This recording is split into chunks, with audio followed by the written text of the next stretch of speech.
Biasanya dalam tradisi orang-orang Yahudi teristimewa dalam Perjanjian Lama, ketika seorang ayah akan meninggal, maka dia akan mengumpulkan anak-anaknya, keluarganya di sekeliling tempat tidurnya. Dan kemudian ia akan memberikan nasihat, pesan-pesan wasiat yang terakhir kepada anak-anaknya.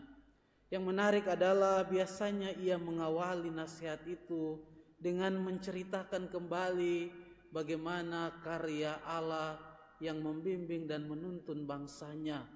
Mengingatkan kembali lagi akan Shema Israel. Sudah itu ia akan mendoakan, memberi berkat bagi anak-anaknya. Saudara-saudari yang terkasih, rupanya tradisi itu diulang kembali oleh Yesus ketika ia akan meninggalkan murid-muridnya. Dalam Yohanes 14:15, di mana di situ Yesus memberikan amanat yang panjang dan mendoakan para muridnya. Dalam doa itu menarik bahwa Yesus mendoakan para murid karena para murid berada dalam dunia dan mereka pasti akan mengalami banyak kesulitan, banyak penderitaan karena namanya. Dan akhirnya ia memberikan wasiatnya yang istimewa, yakni akan mengutus Roh Kudus, pribadi ketiga dari Tritunggal Maha Kudus. Yesus tahu bahwa perjalanan para murid pasti penuh dengan tantangan, kesulitan, penganiayaan, dan penderitaan. Sehingga ia mengutus Roh Kudus yang akan meneguhkan, menguatkan mereka. Seperti yang dialami dalam bacaan pertama oleh Rasul Paulus dan Silas di kota Filipus sendiri. Mereka mengalami penganiayaan, didera, bahkan kemudian dimasukkan ke dalam penjara. Dan tentu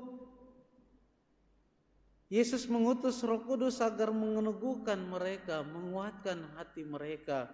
Dan tentu bukan hanya penderitaan fisik saja, tetapi Roh Kudus juga dicurahkan atas mereka karena tentu akan ada banyak nilai-nilai dunia yang seringkali tidak sesuai dengan nilai-nilai Injil sendiri. Tentu mereka akan mengalami kebingungan karena berbagai tawaran dan nilai-nilai dunia yang akan mereka alami. Sehingga Roh Kudus seperti yang kita dengarkan dalam bacaan Injil hari Minggu yang lalu, peranan Roh Kudus adalah mengajar dan mengingatkan para murid akan sabda Tuhan, akan pesan Tuhan, akan amanat dari Injil sendiri. Maka saudara-saudari yang terkasih, sabda Tuhan hari ini mengingatkan kita semua untuk senantiasa mendengarkan suara Tuhan, suara Roh Kudus, membiarkan diri kita dibimbing, dituntun oleh Roh Kudus yang sebenarnya kita juga telah terima sejak kita dibaptis dan diteguhkan secara istimewa lewat sakramen Krisma yang kita terima.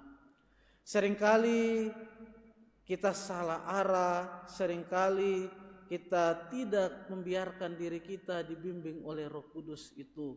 Kadang kita membiarkan diri kita dibimbing, dituntun oleh suara-suara yang lain. Mungkin keinginan-keinginan hati kita. Mungkin kita dibimbing oleh suara-suara di luar diri kita. Entah suara dunia, suara orang lain yang membuat suara Roh Kudus itu kadang kurang menggema, kurang kuat dalam diri kita. Maka hari ini Tuhan mengingatkan kita kembali, mari kita membiarkan hidup kita dituntun, mendengar suara Tuhan dalam kedalaman hati kita, suara Allah yang tinggal dalam batin kita. Maka ketenangan, keheningan menjadi prasyarat yang penting agar suara Tuhan itu sungguh-sungguh kuat menggema dalam diri kita. Karena keheningan yang menurut kata Santo Basilius Agung adalah jalan untuk pengudusan dan pemurnian. Karena dalam keheningan Tuhan berbicara, dalam keheningan kita mendengar dengan jernih apa yang menjadi kehendak Tuhan, kehendak Roh Kudus seperti dalam hidup para rasul sendiri.